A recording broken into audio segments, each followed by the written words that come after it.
Cement তৈরিতে ব্যবহার করা হয় ডোলোমাইট। এই ডোলোমাইট ভুটান থেকে সড়ক পথে ঢোকে ভারতে। আলিপুরদুয়ারের বীরপাড়ার দলগাঁও রেল স্টেশনে নামানো হয়, তারপর মালগাড়িতে চলে যায় দেশের বিভিন্ন জায়গায়। অভিযোগ, এই পাথর থেকেই ছড়াচ্ছে দূষণ। একটার পর একটা ডোলোমাইট ভর্তি ট্রাক ঢোকে বীরপাড়ায়। বীরপাড়া রেলগেটে তখন লম্বা জ্যাম, নাজেহাল নিত্যযাত্রীরা। একের পর এক লরি ছড়ায় ডোলোমাইটের গুঁড়ো, ছড়ায় দূষণ। এর প্রতিবাদে চলছে আন্দোলন। স্থানীয়দের দাবি, দলগাঁও স্টেশনে লোডিং আনলোডিং বন্ধ করা হোক, এই কাজ করা হোক অন্য জায়গায়।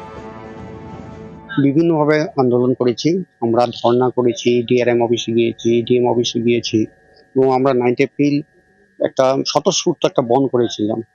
কেন্দ্র সরকারই বলুন, রাজ্য সরকারই বলুন, তাদের একটা উদাসীনতা দেখা যাচ্ছে। তো ফেস্টিভের পরে প্রয়োজনে আমরা লাগাতার স্ট্রাইকের দিকেও যেতে পারি।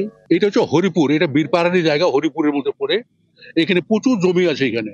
আবার রেল কিন্তু বলেছিল যে আমাদের এই জমি না নিলে আমরা যদি মুজদেইতে যদি যাই, তাহলে মুজদেইতে ওদের নিজস্ব জমি আছে, রেল নিজস্ব জমি আছে, ওখানে কোনো জমি দরকার হবে না ওদের। আমরা বলেছি দুই সরকার বসে আলোচনা করে এই ডলোমাইট শিফটিং এর ব্যাপারটা কাজ করলে একটু ভালো হয়। কিন্তু ডোলোমাইট নামাতে তুলতে নতুন শেডের দরকার, তার জন্য প্রয়োজন জমি।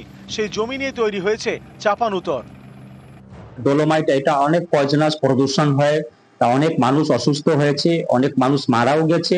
এবং ডোলোমাইট সাইটিং এখানে থাকার ফলে রেলগেটেও জঞ্জাট হয়। অনেকদিন আগে রেল লিখে দিয়েছে, কিন্তু আজ পর্যন্ত রাজ্য সরকার 7.16 একর জমি দেয়নি। সবকিছু রেডি আছে, এখানে শুধু জমি দিলে ওইখানে যুদ্ধকালীন তৎপরতায় সাইডিং বানানো হবে এবং সেখানে লোডিং আনলোডিং এর কাজও স্টার্ট হয়ে যাবে। এখনো কিন্তু রেলওয়ে ডিপার্টমেন্ট আমাদের রাজ্য সরকারের কাছ থেকে কিন্তু জমির ব্যাপারে কোনো কথা বলেননি, জমিও চাননি। জমি চাইলে আগামী দিনে কিন্তু রাজ্য সরকার তৈরি আছে জমি দেওয়ার জন্য। মুজনাই স্টেশন আছে, ওখানে কিন্তু অনেকটা জায়গা রয়েছে, ওখানে কিন্তু ওনারা করে নিতে পারেন। আলিপুরদুয়ার থেকে রাজকুমার কর্মকার, নিউজ 18 বাংলা।